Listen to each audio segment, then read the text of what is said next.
So, yesterday was a pretty busy day at the Illinois Statehouse, and I anticipate that every day they're in session through April 8th is going to be a busy day at the Statehouse.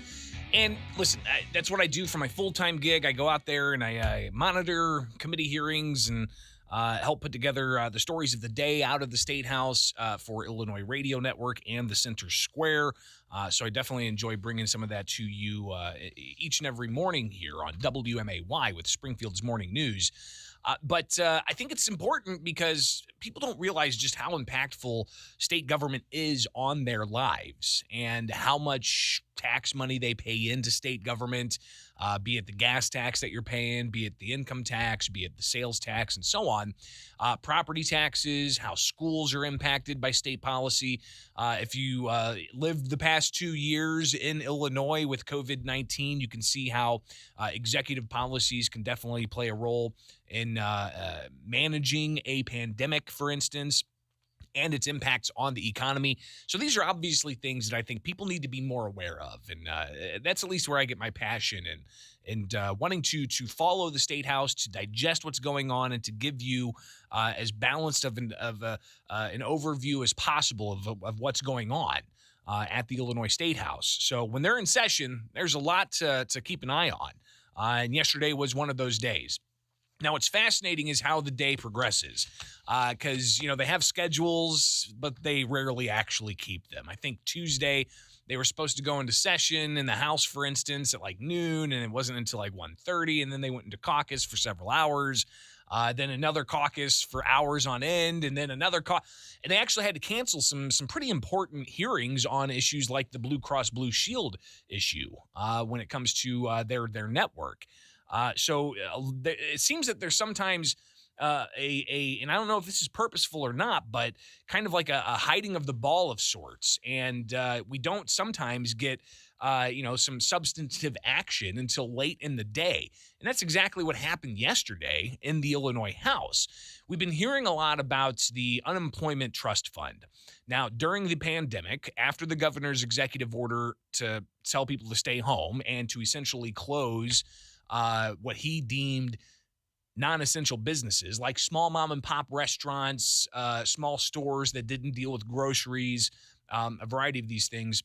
The governor ordered that they don't have any in-person service. So that led to a high rate of unemployment. And if you look at the chart from spring of 2020, unemployment just skyrocketed. It was staggering to see. I think in 1 week, there were 200,000 plus people who filed for unemployment. And then we started hearing all of the problems with people not able to get their claims addressed. And then we started hearing about even congressmen getting fraudulent cards.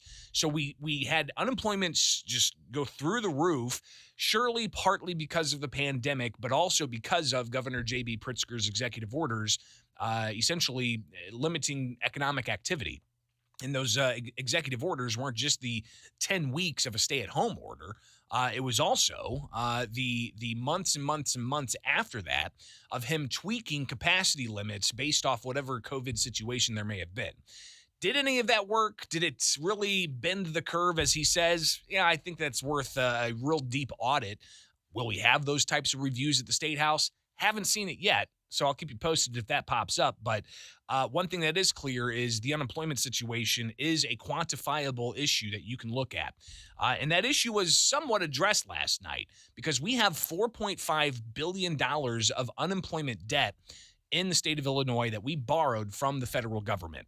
And you as taxpayers, you're paying tens of millions of dollars in interest on that debt. And if we don't address the debt fully, then taxpayers are going to continue to pay interest on that debt. And those benefits went out to employees who were unemployed for various reasons, enhanced unemployment benefits at that. Plus, we still don't know how much fraud there's been. But the leftover balance is $4.5 billion. So yesterday late, the Illinois House, and I don't think this had an actual public hearing of sorts because a lot of this was done behind closed doors in negotiations with legislative leaders, the governor's office, and with business and labor groups. And it was an idea to use some federal tax dollars from the American Rescue Plan, ARPA, and to use the some of the $8 billion the state of Illinois got to pay down the debt. But they're not using $4.5 billion of that $8 billion to pay down the $4.5 billion debt. The plan that surfaced last night only does $2.7 billion to repay $4.5 billion in debt. So some Republicans, they definitely raised issue with exactly how this played out and how it's not really going to address all of the major issues when it comes to unemployment debt. In particular, you've got State Representative Mark Batnick clearly saying that if all this debt is not addressed, you're going to have increased taxes on employers and decreased benefits on the unemployed. It has to be plugged by either tax increases on jobs or benefit cuts of people who get unemployment insurance. So again, that was State Representative Mark Batnick during debate late last night on this plan. But local State Representative C.D. Davidsmeyer, he put out a statement saying that the crisis was manufactured by Governor Jb Pritzker shutting down our economy and refusing federal help to avert unemployment fraud. The statement continued, instead of making employers and employees whole following forced COVID closures, the Democrats are putting another burden on the same people who were most affected by government shutdowns. So that measure passed along party lines to free up $2.7 billion of the $8 billion that we got from federal taxpayers to pay off $4.5 billion in debt. So still not fully paying off that debt, and how they're going to go about paying off that debt, it'll be interesting to see because it's got to go into the Senate now. We'll see if they take that up. Meanwhile, speaking of taxes, this is an interesting story that could have more detail today, and it deals with the idea of giving volunteer firefighters some tax benefits, and in particular, dealing with the issue of encouraging and recruiting people to become volunteer firefighters. Listen, the volunteer fire crew that's in my village, it's incredible. They do just amazing work. Everything from fighting fires to responding to crashes on I-55 on the regular.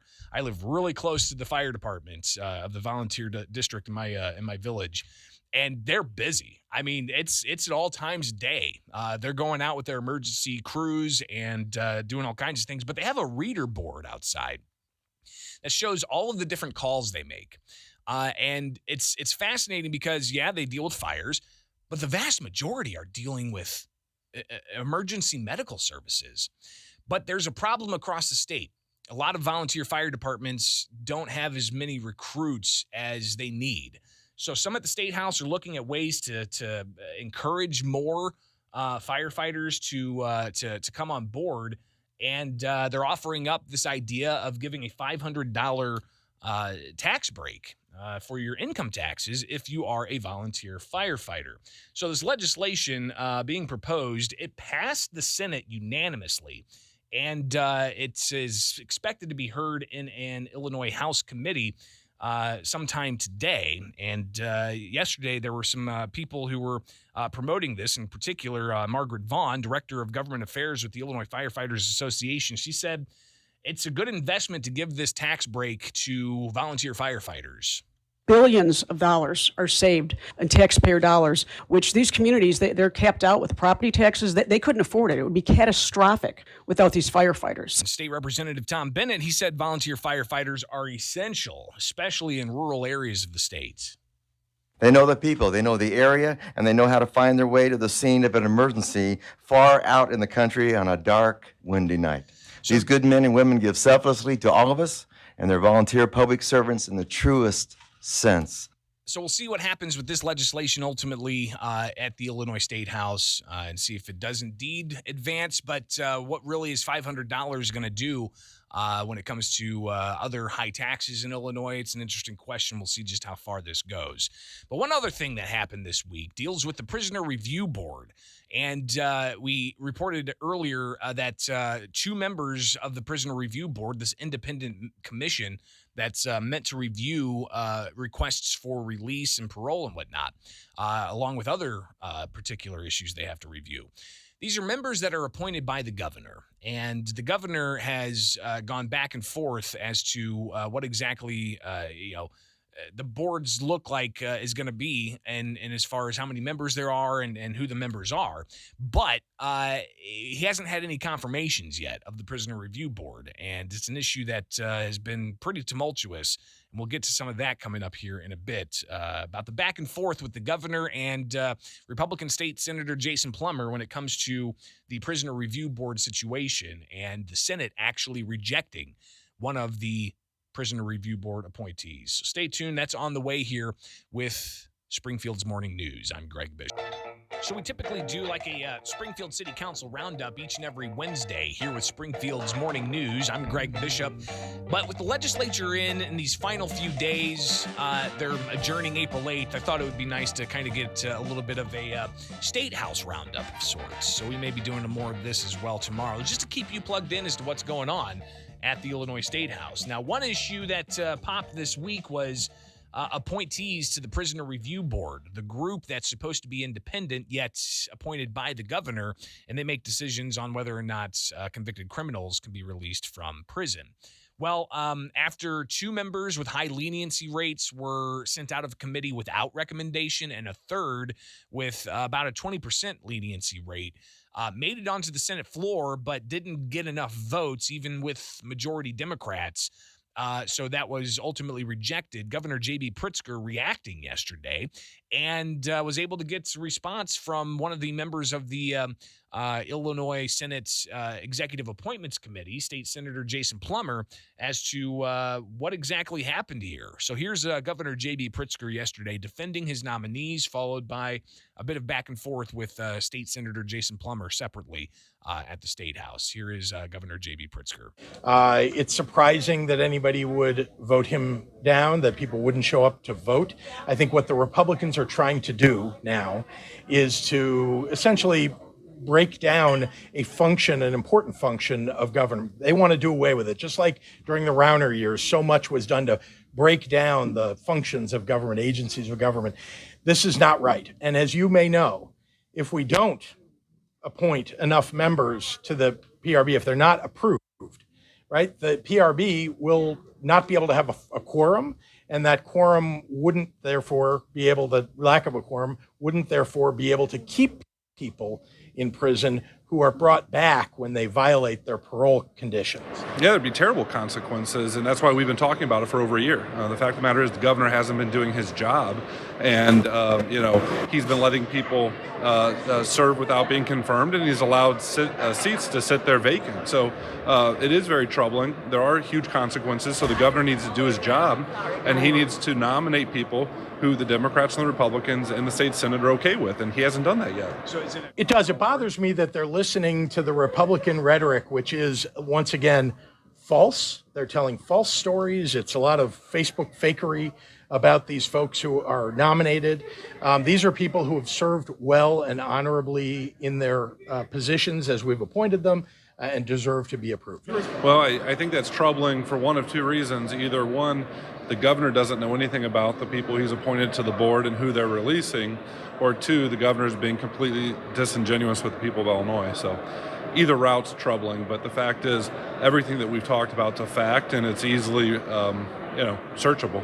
The governor's been playing games with this for over a year, and the games have caught up with him. The fact of the matter is he's been skirting the constitutional process because he's not comfortable that the Senate Democrats will even support his nominees because they're so troubling. Well, I think we have a history of the governor not recognizing that we have co-equal branches of government, and this is a great opportunity for the governor to put his ego aside, to put his politics aside, and to sit down and work with the legislative branch to put forward people who represent mainstream values of Illinoisans. This isn't a Republican or Democrat issue. This is just a common sense issue, and the governor's failing the common sense issue. So you can see how things are pretty political at the Illinois Statehouse this time of year. We'll, of course, revisit some more with still yet to happen, the budget. You've got questions about what kind of attention there's going to be to addressing increased crime and a variety of other things at the Illinois Statehouse that they still have yet to tackle. So we'll keep you posted on all of that because it's your tax dollars that are ultimately at stake here. All right, it's now 8:32.